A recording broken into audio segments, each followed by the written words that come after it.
آج آپ عالمی پیمانے پر آج حالات کا جائزہ لیں، کس طریقے کے حالات مسلمانوں کے سامنے ہیں، کس طریقے کے ماحول ہمارے سامنے پیش کیا جا رہا ہے۔ عزیزان محترم، آپ اپنے گھر میں ایک بچے کے ذمہ دار ہوتے ہیں، آپ اپنے گھر کے ذمہ دار ہوتے ہیں۔ اب جو شخص جس چیز کا ذمہ دار ہوتا ہے اس کا بڑا خیال رکھتا ہے۔ آپ کا بچہ ابھی اگر ناسمجھ ہے تو آپ اس کو خود کپڑے پہناتے ہیں کہ وہ ابھی جانتا نہیں ہے۔ آپ کے گھر میں کوئی اگر نہیں جانتا ہے تو آپ اسے بتاتے ہیں کہ اس کام کو اس طریقے سے کرنا چاہیے۔ تو عزیزان محترم، یہ اسلام، یہ مسلمان،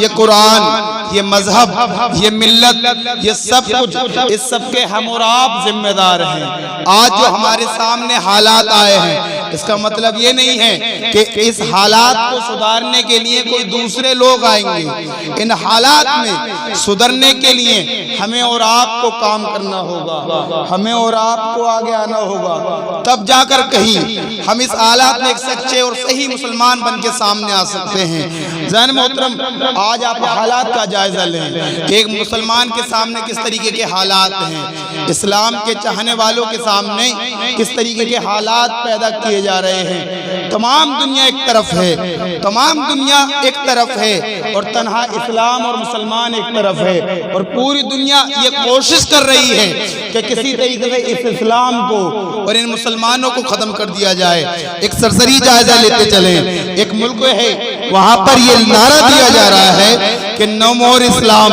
نو مور قرآن، نو مور اسلام،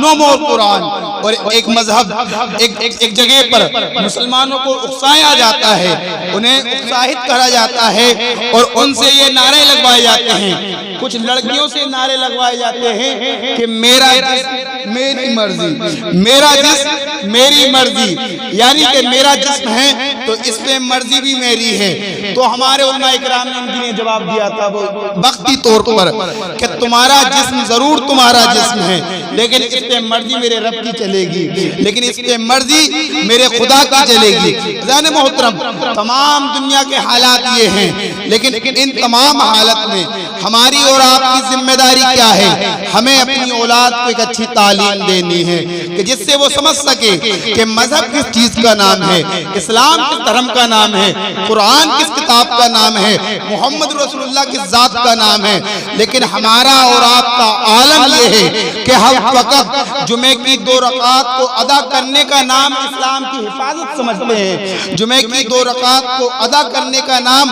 اسلام کی بقا سمجھتے ہیں۔ اب یہ بتائیں کہ جس قوم کی لڑکیوں کو اسکول میں انٹری سے پہلے حجاب اتارنا پڑے اور اس قوم کے نوجوانوں کے حالت یہ ہوں کہ ان کو 2 رکعات نماز کے علاوہ تیسری رکعت میں میسر نہ آئے، تو اس کے ساتھ یہی ہوگا کہ جو قوم اپنے مال کے میل کو نکال کر اداروں کو کھڑا کرے، مذہبی عمارتوں کو کھڑا کرے اور ان کو بلندیاں بخشے، تو ان کا عالم یہ ہوگا کہ وہاں سے فقط چند ہی لوگ نکل سکتے ہیں ان کی خدمت کے لیے، اور جو قوم، جو لوگ ان کی بیٹیوں کے پردے اتار رہے ہوں، ان کے چہروں سے حجاب کھینچ رہے ہوں اور ان کی عزت و عصمت کو لوٹ رہے ہوں، اور یہ قوم ان لوگوں کے سامنے کھڑے ہو کر آج بھی داخلے کی گزارشیں کرتے ہوئے نظر آ رہے ہیں، تو میرے عزیز ہمیں یہاں پر سوچنا ہوگا کہ ہم نے اپنے پیسے کو، اپنے وقت کو، اپنے ضمیر کو،